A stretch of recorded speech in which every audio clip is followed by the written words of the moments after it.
C'est un projet important pour la mairie de Sainte-Croix-aux-Mines qui arrive à son terme. L'an dernier, un appel aux dons a été lancé pour financer la rénovation des vitraux.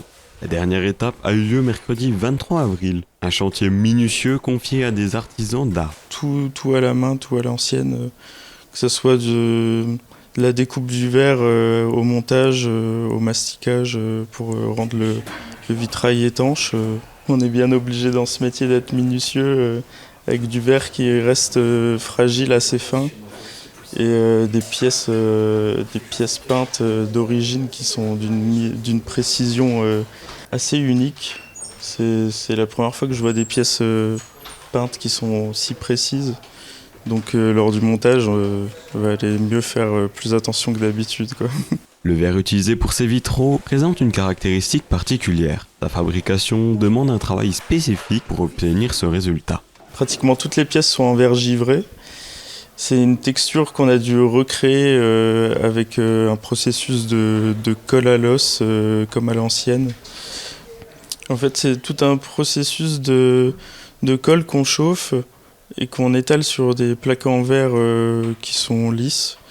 Et ensuite, on maintient à une certaine température et lorsque la colle s'écaille, elle éclate la surface du verre pour laisser des motifs givrés qui s'enlèvent, en fait, comme des paillettes de verre qui s'enlèvent à la surface.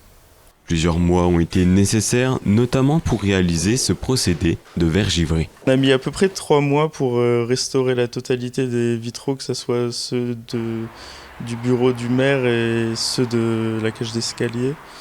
Justement, avec la recréation de ce verre texturé, au début, on a eu un peu de difficulté avec ça, et puis au fur et à mesure, on s'est perfectionné pour avoir des textures qui restent pareilles sur toute la longueur d'une plaque, par exemple.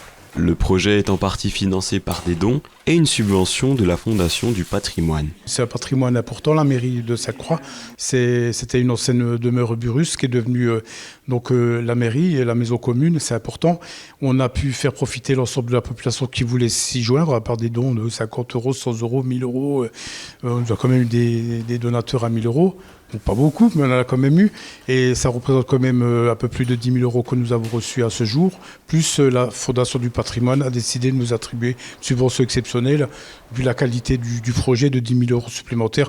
Donc le compteur actuellement est à 20 000 euros, en sachant que le projet, c'est à peu près 120 000 euros de budget, 80 000 euros pour tout ce qui est charpente, ornement de toiture et 30 000 euros pour la rénovation des vitraux. En juin débutera la rénovation des épis de la toiture de la mairie. Pour ce faire, l'entreprise Lignum de Sainte-Marie-aux-Mines sera en charge de ce projet. À noter qu'il est encore possible d'effectuer des dons via le site internet de la Fondation du patrimoine ou en se rendant à la mairie.